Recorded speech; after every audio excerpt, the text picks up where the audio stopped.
Assalamualaikum warahmatullahi wabarakatuh. Perkenalkan, nama saya Eko Prasetya, SPD MSc. Saya adalah dosen di Universitas Negeri Medan, tepatnya di program studi biologi, Fakultas Matematika dan Ilmu Pengetahuan Alam, Universitas Negeri Medan. NIDN saya adalah 0009058905. Saat ini saya akan melakukan penyusunan dokumen pernyataan diri dalam unjuk kerja Tridharma Perguruan Tinggi untuk unsur penilaian pengajaran, di mana mata kuliah yang akan saya pilih dalam proses ini adalah mata kuliah biologi molekuler, di mana bidang biologi molekuler merupakan bidang keahlian saya. Mata kuliah biologi molekuler merupakan mata kuliah yang masuk ke dalam rumpun mata kuliah biologi sel dan molekuler dengan bobot 3 SKS, di mana 2 SKS masuk ke dalam bobot teori dan 1 SKS masuk ke dalam bobot praktikum. Adapun capaian pembelajaran sikap dari mata kuliah ini adalah yang pertama, bertakwa kepada Tuhan Yang Maha Esa dan mampu menunjukkan sikap religius. Yang kedua, berkontribusi dalam peningkatan mutu kehidupan masyarakat, berbangsa, bernegara, dan kemajuan peradaban berdasarkan Pancasila. Yang ketiga, menunjukkan sikap bertanggung jawab atas pekerjaan di bidang keahliannya secara mandiri. Dan yang keempat adalah menginternalisasi sikap apresiatif dan konservasi, khususnya kepedulian dalam pelestarian lingkungan hidup dan nilai-nilai sosial budaya yang berkembang di masyarakat. Adapun capaian pembelajaran dalam keterampilan umum yaitu mampu menerapkan pemikiran logis, kritis, sistematis, dan inovatif dalam konteks pembelajaran untuk mengimplementasikan ilmu pengetahuan dan teknologi yang menerapkan nilai humaniora yang sesuai dengan bidang keahliannya. Yang kedua, mampu menunjukkan kinerja mandiri, bermutu, dan terukur. Yang ketiga, mampu mengambil keputusan berdasarkan hasil analisis informasi dan data secara tepat dan cepat dalam konteks penyelesaian masalah di bidang keahliannya. Dan yang keempat, cerdas memilah dan memilih pendekatan dan metode riset untuk memecahkan permasalahan biologi yang berkembang untuk mensejahterakan masyarakat. Adapun capaian pembelajaran keterampilan khusus yaitu yang pertama, mampu menggunakan berbagai sumber belajar dan media biologi dengan teknologi yang mutakhir untuk mendukung pelaksanaan penelitian biologi baik di laboratorium maupun di lapangan. Yang kedua, mampu mengambil keputusan strategis berdasarkan analisis informasi dan data sehingga menghasilkan karya ilmiah yang dapat digunakan dalam memberikan alternatif penyelesaian masalah di bidang biologi. Untuk capaian pembelajaran pengetahuan, yang pertama, menguasai penelitian biologi dan strategi implementasinya.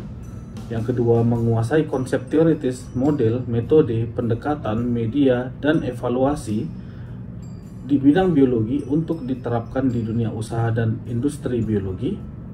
Yang ketiga, menguasai prinsip keilmuan biologi untuk mengambil keputusan dalam memecahkan permasalahan masyarakat dan dunia industri. Yang keempat, menguasai keterampilan kerja dan manajemen laboratorium untuk riset pengujian biologi maupun analisis informasi dan data. Adapun deskripsi dari mata kuliah biologi molekuler adalah biologi molekuler dirancang untuk memberikan pemahaman komprehensif tentang prinsip-prinsip dasar dan konsep kunci dalam biologi pada tingkat molekuler. Mata kuliah ini akan dimulai dengan mengeksplorasi pengertian dasar dan sejarah biologi molekuler yang mencakup perkembangan penting dalam membentuk disiplin ilmu ini. Lalu mahasiswa akan mempelajari ruang lingkup biologi molekuler serta mendalami organisasi materi genetik mulai dari struktur DNA, RNA hingga bagaimana informasi genetik diatur dalam sel. Lalu fokus utama akan diberikan pada konsep sentral dogma biologi yang akan menjelaskan tentang aliran informasi genetik dari DNA ke RNA lalu menjadi protein. Selanjutnya, mata kuliah ini juga akan membahas secara mendalam regulasi gen dan rekombinasi genetik, menguraikan mekanisme yang mengontrol ekspresi gen, dan bagaimana materi genetik dapat diubah atau ditukar. Pemahaman tentang protein dan biologi molekuler juga akan menjadi bagian integral untuk membahas struktur, fungsi, dan perannya dalam berbagai proses seluler. Dan terakhir, mata kuliah ini akan mengeksplorasi aplikasi biologi molekuler di berbagai bidang, termasuk bioteknologi, kedokteran, pertanian, yang menunjukkan relevansi dan dampak praktis dari ilmu biologi molekuler ini. Adapun luaran dari mata kuliah ini yaitu berupa poster presentasi ilmiah, laporan praktikum, analisis review jurnal, dan buku, serta proyek penelitian. Adapun media yang digunakan dalam mata kuliah ini berupa modul, lalu PowerPoint, panduan praktikum, sampai ke video pembelajaran terkait dengan biologi molekuler. Penugasan dalam mata kuliah ini berupa tugas rutin, critical journal review, critical book review, mini riset, rekayasa ide, dan tugas project. Adapun penilaian dalam mata kuliah ini berupa UAS, ujian akhir semester sebesar 25%, ujian tengah semester sebesar 20%, keaktifan sebesar 5%, dan 50% akan diambil dari penilaian 6 tugas berupa tugas rutin, journal review, book review, mini riset, rekayasa ide, dan tugas project, mengikuti standar case method dan team based project dengan evaluasi sebesar 50%. Baiklah, selanjutnya mari kita saksikan proses pembelajaran mata kuliah biologi molekuler, di mana dalam hal ini saya akan menyajikan materi pada pertemuan kedua terkait dengan pendahuluan konsep dasar dan perspektif biologi molekuler, di mana indikator dari pertemuan ini adalah memahami biologi molekuler, sejarah dan perkembangan biologi molekuler, serta kaitan biologi molekuler dengan ilmu lainnya. Selamat menyaksikan.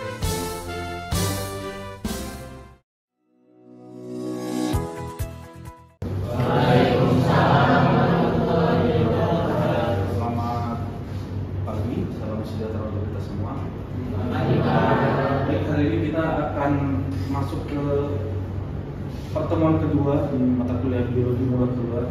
Pertemuan pertama setelah kontrak kuliah dan lain-lain. Di pertemuan kedua ini saya akan mencoba untuk mengenalkan terkait dengan biologi molekuler dan perspektif yang ada di biologi molekuler. Nah, biologi molekuler ini adalah ilmu yang saat ini sangat maju. Artinya di biologi ini termasuk yang terdepan dan bisa menaungi semua cabang ilmu biologi. Ya, nanti kita bedah, bahkan ilmu taksonomi sekarang sentuhannya sudah mengikuti molekuler. Ekologi, mungkin Prof. Binari kalau kalian tahu, risetnya itu pakai molekuler. Padahal beliau itu ekologi.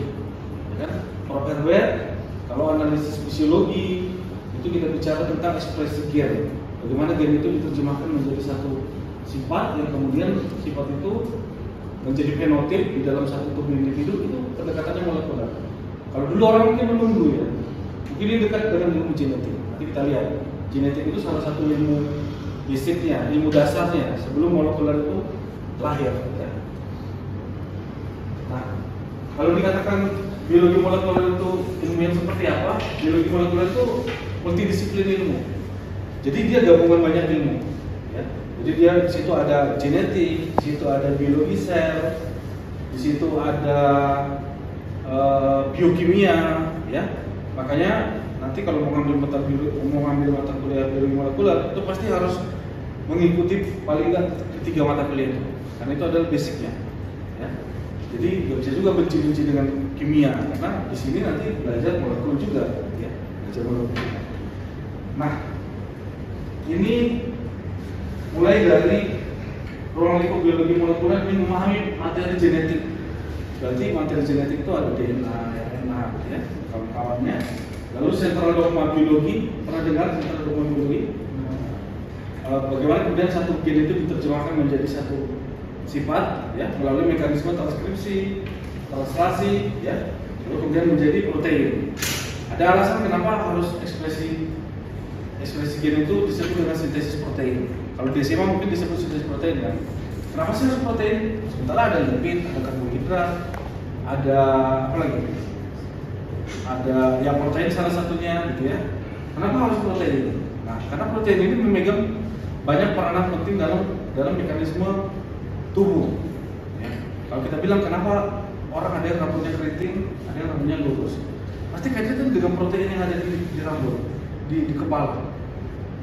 Karena nanti berkaitan dengan ekspresi gennya. Gennya mempengaruhi terbentuknya satu protein. Protein ini bisa menjadi hormon, bisa menjadi enzim dan lain-lain. Itu yang mempengaruhi bentuk rambutnya. Ya. Walaupun di kajian genetik mungkin nanti akan dipelajari polanya. Rambutnya kayak mana, gitu ya. Ada yang lurus, ada yang keriting, gitu ya. Walaupun dulu waktu SMP kalau nggak salah saya pernah baca bukunya, mencoba menghilangkan manusia rambut lurus dan rambut keriting, gitu ya. Padahal di kehidupan nyatanya nggak ada yang nggak ada yang lurus dan keriting. Semua pakai gradasi, ya, mulai dari lurus banget sampai keriting banget kan. Gradasi itu di ilmu genetik. Tapi peranan molekuler tinggi di situ karena mempengaruhi terbentuknya proteinnya, seberapa banyak proteinnya dibentuk. Kalau kita yang mempengaruhi rambut keriting dibentuk dalam jumlah yang sangat banyak, maka bisa jadi dia keriting maksimal, gitu ya. Jadi nggak ada yang kan lurus sama keriting. Sebenarnya lurus, gelombang dikit, gelombang banyak, agak keriting, gitu ya. Kalau dalam Campbell juga bisa 8 kategori rambutnya. Dan dalam kajian genetik, ya kalau kita pakai kurva Roman, biasanya yang di tengah-tengah yang banyak, ya. Bukan yang lurus banget atau yang keriting banget, tapi yang agak gelombang-gelombang tengah itu yang jumlahnya sangat banyak di populasi. Lalu ada regulasi gen. Bagaimana gen itu diterjemahkan menjadi satu sifat? Kita semua pasti punya gen ya.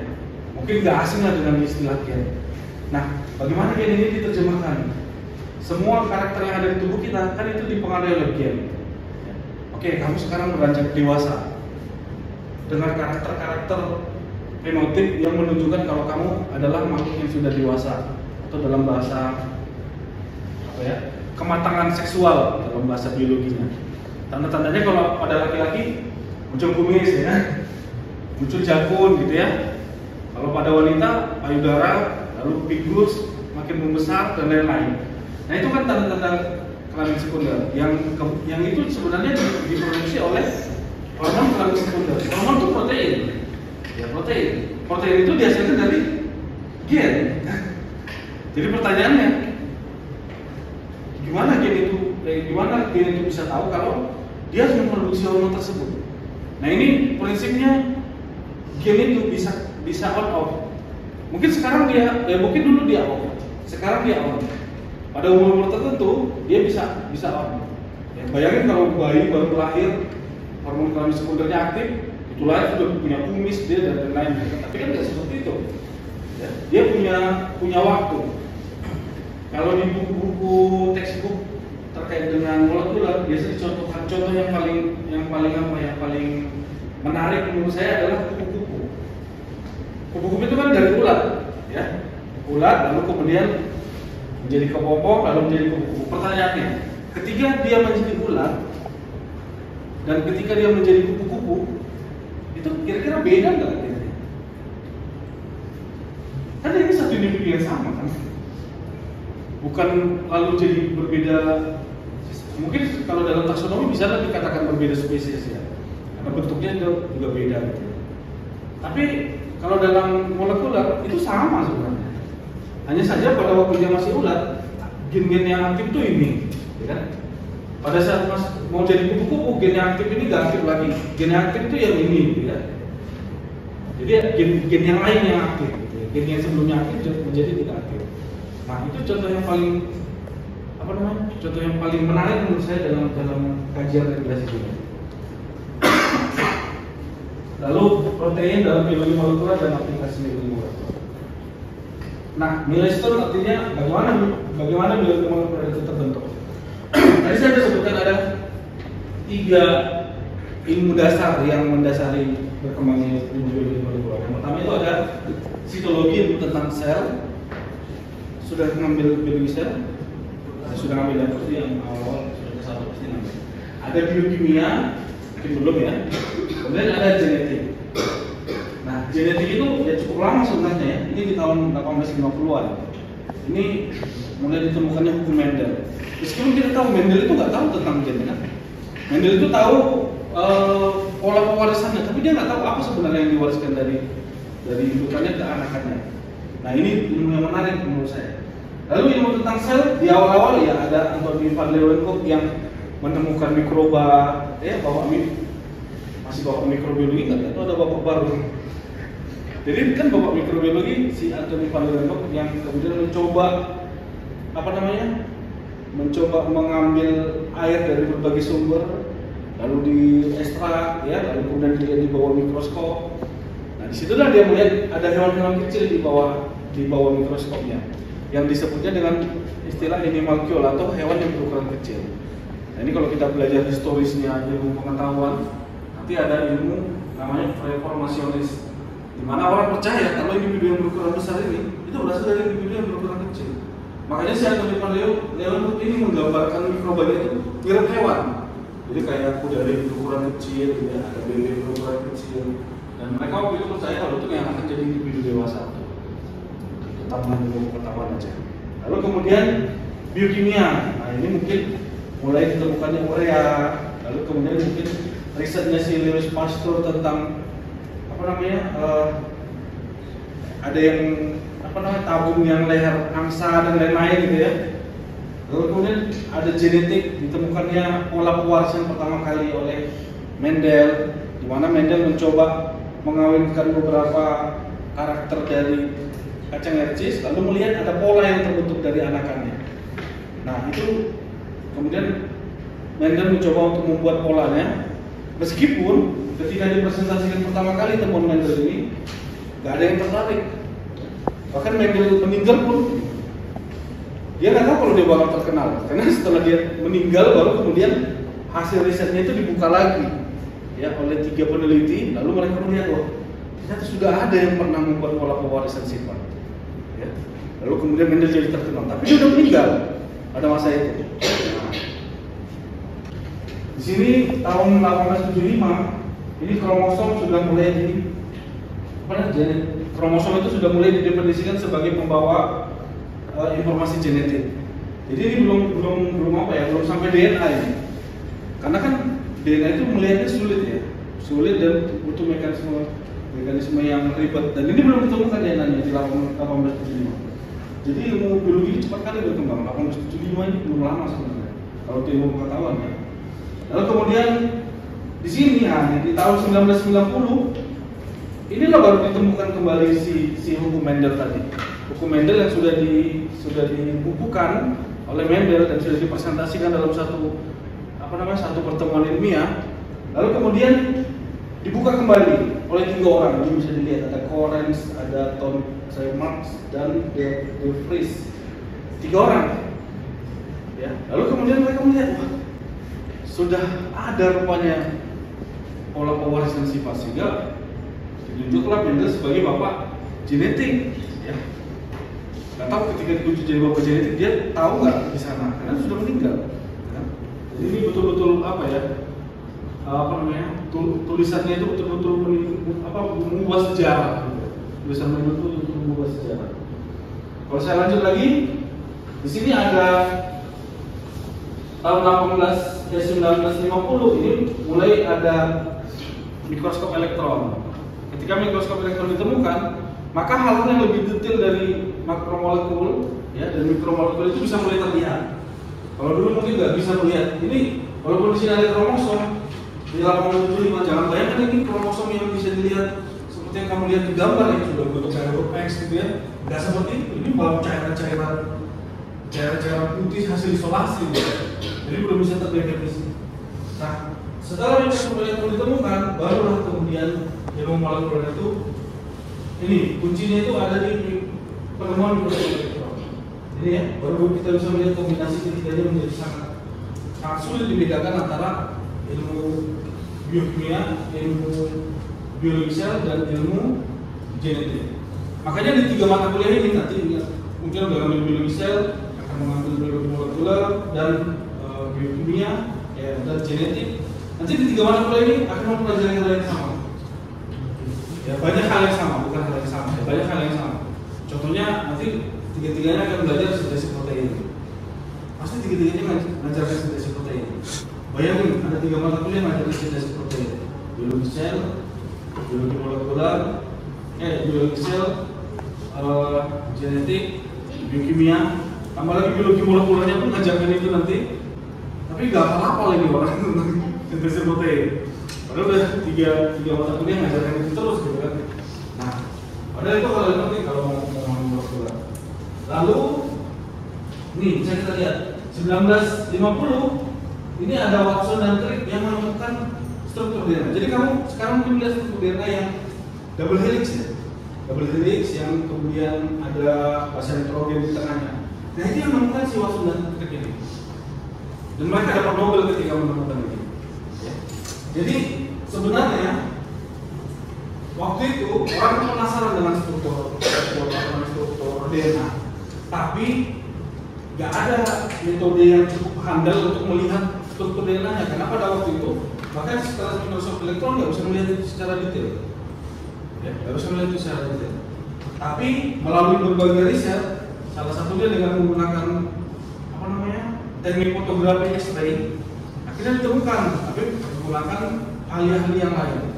Ini kalau diceritain historis menemukan DNA ini bisa 2 pertemuan kuliah sendiri, karena melibatkan banyak ahli dan ada kompetisi di situ. Ada kompetisi, ini mau cepat, ini udah menemukan ini belum menemukan dan lain-lain. Ya. Karena sebenarnya banyak yang pada masa itu mengusulkan struktur DNA. Tidak hanya Watson dan Crick, mungkin ada puluhan ahli yang mengusulkan menurut kami ini struktur DNA, menurut kami ini. Tapi ketika diuji, bagaimana kemudian struktur yang mereka tawarkan itu melakukan proses replikasi, transkripsi, translasi, gak banyak yang bisa menjelaskan kecuali strukturnya si Watson dan Crick. Sehingga ini diterima oleh dunia internasional sebagai struktur DNA. Ya.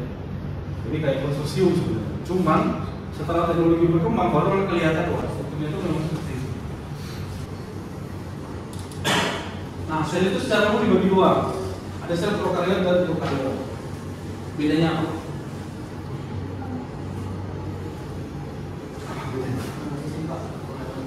Eukariot itu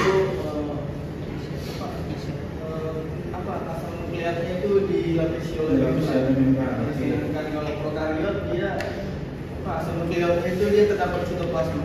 Oke. Nggak salah, tapi nggak sepenuhnya benar. Jawaban sederhananya adalah sel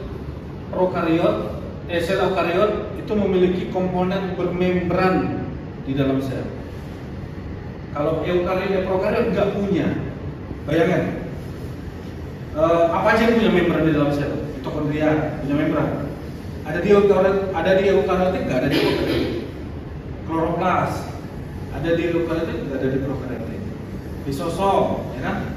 Kompleks Golgi, retikulum cytoplasma itu kan membran semua. Bahkan nukleus itu kan punya membran. Ada di prokariotik, ada di eukariotik, nggak ada di prokariotik. Nah, tapi materi genetiknya ada sehingga tidak disebut nukleus, disebut dengan nukleoid. Nah, kalau masih berpikir di dalamnya itu apa namanya? Ada tidaknya membran ya biasanya kalau di buku SMA ya. Ada tidaknya membran inti. Nah, kalau sudah kuliah jawabannya lebih kompleks lagi. Semua komponen bermembran itu nggak ada di prokariotik. Ya, adanya di eukariotik. Jadi kalau ditelusuri lagi lebih banyak. Jadi banyak bedanya kan? Jadi banyak lagi bedanya. Ini baru dari sisi membran, belum dari sisi regulasi, belum dari sisi DNA. Nah, salah satu teknik molekuler itu terkenal ya PCR. Saya sudah belajar PCR sejak 2012. Lalu sejak COVID orang kemudian belajar PCR juga tanpa kuliah. Gara-gara COVID orang akhirnya belajar PCR, lalu coba mengetahui apa itu PCR. PCR ini merupakan alat untuk menggandakan DNA. Coba bayangkan, kita mau tes, bayangkan kita sedang dalam kondisi COVID ya, lalu kita mau tes COVID, disuruh tes PCR. PCR itu gunanya menggandakan DNA. Molekuler banget kan? Gimana dia menggandakan DNA tapi bisa mengetahui kalau kita kena COVID? Pernah membayangkan nggak? Tes PCR kan gitu ya. Dia menggandakan DNA tapi dia bisa tahu kalau kita kena COVID. Nah, ini saya tidak menjelaskan proses PCR-nya. Ini ada pertemuan khusus kalau untuk proses PCR. Tapi intinya setiap proses PCR itu membutuhkan yang namanya marker. Oke, sebentar. Marker, dia butuh marker. Yang mana marker itu hanya menandai lokasi khusus dari DNA. Makanya ketika COVID terjadi, apa yang pertama kali dicari orang? Ya, apa pertama kali dilakukan orang peneliti? Bukan PCR. Mencoba untuk membaca semua urutan DNA virusnya. Itu yang pertama kali dilakukan di luar negeri, risetnya ya. Termasuk Indonesia lah. Di Brin itu kan, itu masih LIPI namanya ya. Terus mengambil virusnya, lalu kemudian men-sequencing semua urutan DNA. Ketika belajar di sequencing, mereka bisa membuat satu primer, satu penanda, yang mana penanda itu hanya bisa menandai DNA si virus. Ketika penandanya sudah ditemukan, maka penanda ini yang digunakan untuk tes PCR. Jadi ketika tes PCR, diambillah dari ini ya, dari hidung, dari mana ya, diambil cairannya. Lalu pertama kali pasti dilakukannya isolasi DNA. Semua DNA yang ada di cairan hidung kita itu diisolasi. Kalau ada virus pun ikut terisolasi DNA. Itu lagi dikerjain masih cara ya. Terus kemudian di sampel itu diisolasi. Lalu kemudian pakai penanda khusus untuk nandain virusnya. Jadi kalau misalnya ada virusnya di dalam, maka hasilnya DNA virusnya akan mengganda, akan terreplikasi dalam jumlah yang banyak. Nah, kalau pakai PCR yang untuk uji tes PCR tes COVID itu, dia pakai namanya real time PCR. Real time PCR itu kita nggak pakai elektroforesis, nggak pakai baca secara manual, tapi udah komputasi. Pada titik tertentu, ketika dia mencapai titik batas ya, ada ketentuan batasnya. Ketika dia DNA-nya sudah melebihi batas yang ditentukan, maka dia dikatakan dia positif. Tapi seperti yang saya bilang tadi, ilmu biologi molekuler itu bisa masuk ke segala lini ilmu biologi, cabang ilmu biologi. Gak ada satu cabang ilmu biologi yang gak ada molekulernya. Taksonomi masuk, ekologi masuk. Yang bilang yang tadi ya, yang dasar ilmu molekul sudah pasti dia molekuler. Apalagi di ilmu biologi molekuler yang mungkin bioetik sekarang kajiannya ya walaupun nggak molekuler ya, tapi dia mengkaji molekuler karena spesifik ya, perkembangan molekuler itu sangat. Jadi adik-adik saya kira itu pertemuan kita hari ini. Saya kira pertemuan kedua ini hanya untuk menarik minat, memberikan kamu rasa penasaran aja dengan molekuler, sehingga nanti bisa mempelajarinya lebih jauh dan kemudian ya kalau ada rasa penasaran kan akhirnya mau membaca, mau mempelajari dan lain-lain gitu ya. Baik, saya kira itu pertemuan untuk kali ini. Terima kasih, saya tutup. Assalamualaikum warahmatullahi wabarakatuh. Selamat pagi.